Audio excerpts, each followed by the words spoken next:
Salut tout le monde! Déjà le deuxième épisode de On se touche la planche. Et voilà, j'y touche, on se touche la planche, c'est parti. Semaine passée, je vous ai parlé de ma prédiction pour les le top 6 des attaquants du Canadien. J'ai le goût de checker avec vous, de prendre du temps pour analyser le bottom 6. Il y a quand même du stock intéressant chez le Canadien cette année. Je vous nomme des noms comme ça. On a Josh Anderson, Radek Dvorak. C'est pas Radek pantoute, c'est Christian Dvorak, Joshua Roy, Jake Evans, Brandon Gallagher, Joel Armia, Michael Pezzetta puis Alex Barré-Boulet. Je pense que celui qui a le plus de chance là-dedans d'avoir une saison comme surprenante puis de mettre des points, à mon humble avis, je pense que c'est Josh Anderson. Et si jamais il vient qu'à avoir une belle saison, Josh Anderson, c'est très bon signe pour le Canadien. Disons qu'il fait 45 points, dont 25 buts. Pour moi, ça va être une mission accomplie, puis on risque d'être proche des séries si tout ça tombe en place. Le suivant sur ma liste, c'est Christian Dvorak. Lui, je l'aime moins. Je peux pas dire que ce joueur-là me donne des papillons dans le ventre. Je me souviens en plus quand on est allé le chercher, c'était dans la foulée de l'offre hostile de Kotkaniemi. Puis les journalistes au Québec étaient bandés bien raides sur lui. C'était meilleur que l'invention du pain. Puis l'invention du pain, c'est quelque chose quand même. Là. Ça fait longtemps qu'on aime ça, le pain. Qui n'aime pas le pain? Dans le meilleur des scénarios, moi, je pense qu'il fait autour de 30 points puis qu'il connaît une bonne saison défensive. Je pense qu'on serait content. Joshua Roy. J'adore comment les anglophones l'appellent. Joshua Roy with his first NHL goal! Mais déjà, Joshua, c'est-tu francophone, Joshua? Je pense que ça a des sonorités hébreuses et hébraïques. Israël, c'est prometteur. Ça, c'est du positif. Est-ce que ce gars-là peut avoir une saison de 15 points? C'est possible, si les choses vont pas bien, mais est-ce qu'il pourrait avoir une saison de 55 points? Je pense que c'est possible aussi. Après ça, on se retrouve avec Jake Evans. Ce qui est le fun de Jake Evans, c'est qu'on sait à quoi s'en tenir. On sait exactement ce qu'il va nous donner, puis on s'en fout du nombre de points que Jake Evans fait, en autant qu'il joue bien défensivement puis qui apporte de bons services à l'équipe. Moi, ça me va. Un joueur controversé, Brandon Gallagher. Là, j'espère que mon chum Danick Martineau écoute, parce que dans la maison de Big Brother, on a eu des longs débats sur Brandon Gallagher. T'avais Danick qui n'aimait pas Gallagher, qui était comme... était plus capable de vivre avec Gallagher, puis ça me faisait bien rire. Puis moi, j'adore Gallagher. Je suis peut-être un peu nostalgique de ce que Brandon Gallagher a apporté aux Canadiens. On se souviendra les séries 2021. Marc Bergevin qui pleure quand il signe. Hey, c'est du bonbon, c'était beau. Mais si Galley peut avoir une belle saison cette année, on va être dans les séries, guys. Non, je retire mes paroles. Ça se peut que Galley ait une belle saison puis qu'on aille un hécatombe de blessures, mais on fera pas les séries. Là, Puis une belle saison de Galley, ça serait peut-être autour de 17-18 buts puis 40-42 points. Là. On a Joel Armia. C'est pas un joueur que j'apprécie particulièrement. Pour moi, c'est un peu comme Dvorak. Je pense que c'est des gars en tout cas, que si moi je gérais ce club-là, ne ferait pas partie de mes projets à long terme. Encore une fois, moi, je suis un gars positif, j'y souhaite du succès. Je ne veux pas envoyer dans l'univers des mauvaises intentions pour Armia, puis je serais le premier à être content si Armia fait 72 points. Les deux derniers, ils vont se battre un peu peut-être ensemble, à moins qu'il y ait une grosse surprise pour une place sur l'équipe. C'est Michael Pezzetta puis Barré-Boulet. Pezzetta, je l'aime, on sait exactement ce qu'il peut nous apporter. Je pense que son rôle se cadre super bien. En plus de ça, il a pris des cours de boxe avec Georges Larac. Merveilleux. On aime tout de cette histoire-là.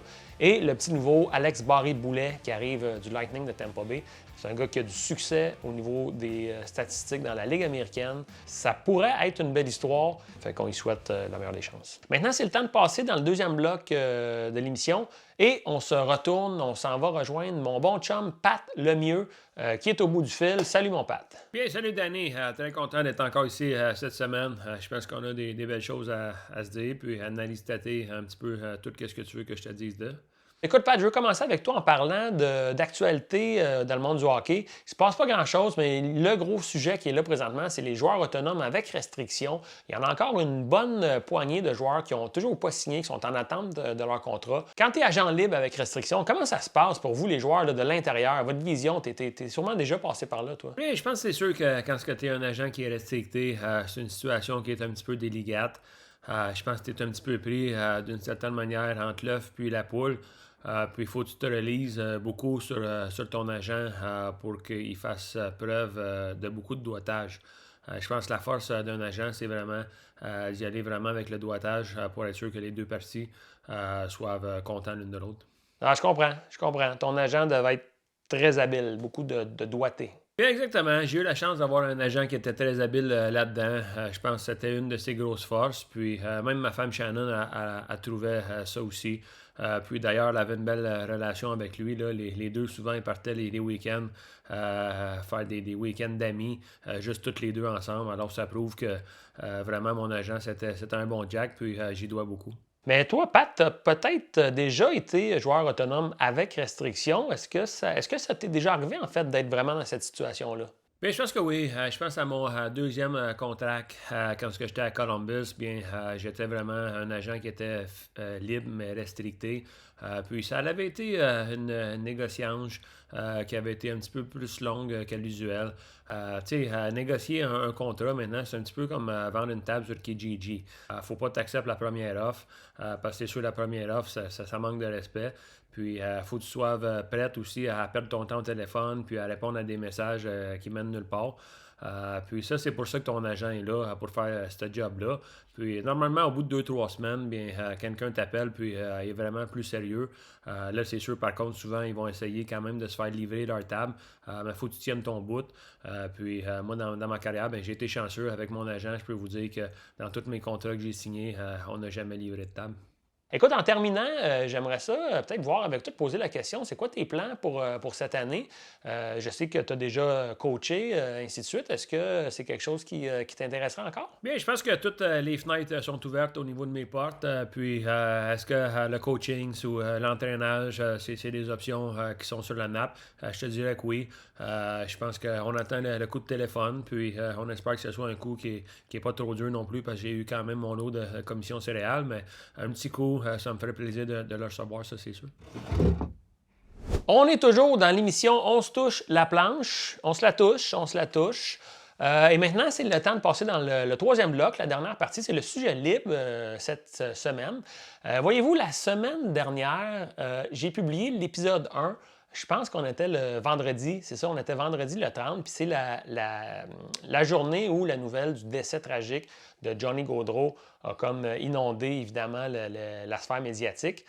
Puis je voulais prendre le temps de faire un petit retour là-dessus. Puis c'est là-dessus que je veux vous jaser aujourd'hui. Mon sujet libre ne sera pas sur Johnny Gaudreau, mais sur la vie et la mort. On dirait que j'ai envie d'aborder ces thématiques-là. J'ai envie de partager avec vous une anecdote qui m'est arrivée par rapport à la mort qui m'a marqué. En 2011, j'étais en voyage backpack, puis je traverse l'Asie du Sud-Est. Puis je me retrouve dans une région éloignée du Laos. Je suis dans un petit bungalow, je voyage tout seul. Comment c'est fait? Le lit est comme ça, puis c'est comme si derrière moi, il y avait une fenêtre. Puis moi, je me couche là, la première nuit que j'arrive là, je dors. Dans mon sommeil, tu sais, quand on parle de la mort puis toutes ces choses-là, l'espèce d'image là, avec la faucheuse qu'ils appellent, mais il y a comme un peu, ça ressemblait à ça dans mon sommeil. Puis moi, je dors la tête face à la fenêtre. Je sais que c'est pas feng shui pantoute, mais c'était ça qui était ça. Puis à un moment donné, je sens cette espèce de présence-là qui veut comme rentrer par derrière.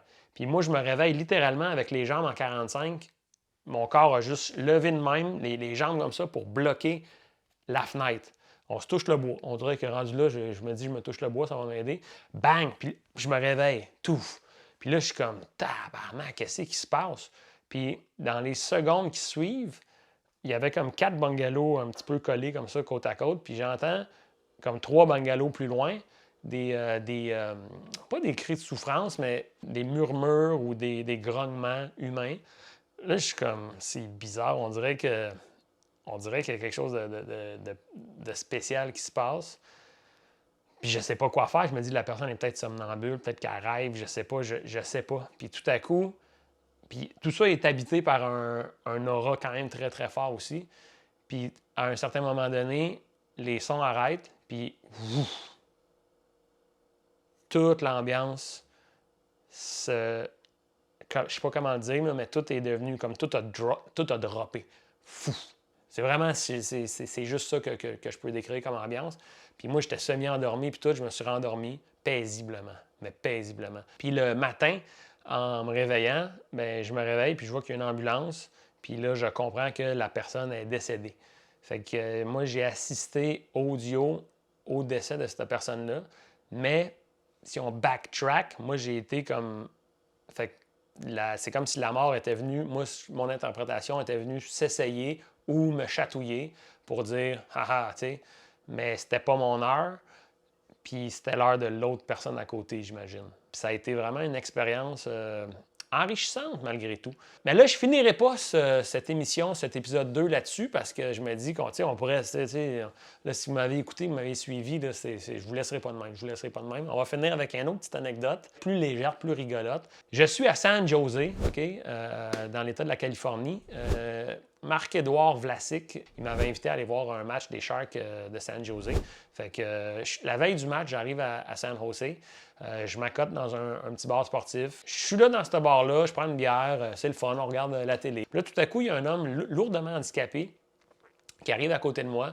Je me souviens plus exactement de son handicap, là, mais il était comme, je pense c'était un homme tronc. Il avait assurément pas de jambes, puis il avait, je pense, des petits bras qui pouvaient téléguider la manette de sa chaise roulante. Vous comprenez? Fait qu'on prend une bière, lui, il prend une pinte, on prend une pinte, on jase de hockey. Moi, je dis pas que je suis là pour Marc-Édouard Vlasic, puis lui, il dit, il repasse le line-up des Sharks, puis il fait « The only one I don't like is Vlasic, he's too soft. » Puis là, je suis là, « OK, man, mais je te dirais pas que c'est un petit peu mon chum puis qu'il m'invite à la game, mais je veux pas passer des chicanes, tu comprends? » On boit je pense au moins 2 pintes, mais 2 pintes...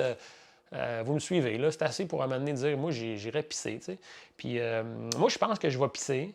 Puis quand je reviens, lui, il me dit, I need to pee, man, but I need help to go pee. Là, il me laisse un peu avec ça, tu sais, il tâte le terrain. Mais moi, j'avais un bon vibe avec, c'était le fun, tu sais, on se parlait depuis 25 minutes, ça. Là, je suis comme, ben qu'est-ce que je pourrais faire pour t'aider à pisser, mon chum? T'sais? Puis là, il dit, ben il faudrait que tu viennes avec moi, il faut que tu détaches mon pantalon, mais je veux pas trop te le demander. Je sais que je veux pas te mettre dans une situation embarrassante. Mais moi, je suis comme, écoute, moi, je resterai pour un autre pinte. T'as de l'air d'un esti de bon Jack. Si c'est juste de t'aider à pisser, puis on en prend un autre, puis moi, j'ai pas de problème. Fait qu'on part aux toilettes ensemble. On arrive aux toilettes, on ouvre la porte.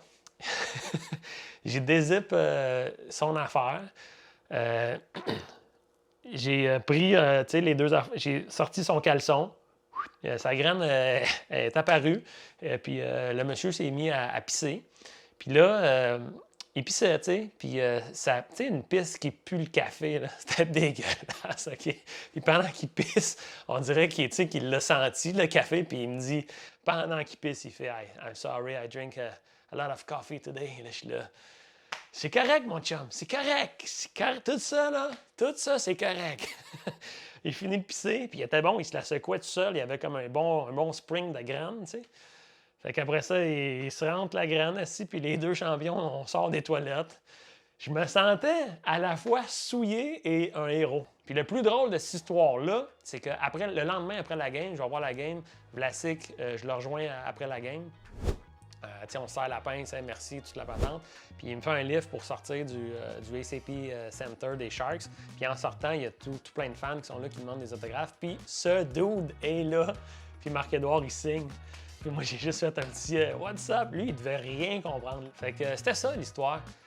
Puis c'était ça l'épisode 2, la gang. On se touche la planche, épisode 2, c'est canné. On se revoit la semaine prochaine. Merci d'avoir été à l'écoute. Mettez un petit like, partagez la vidéo.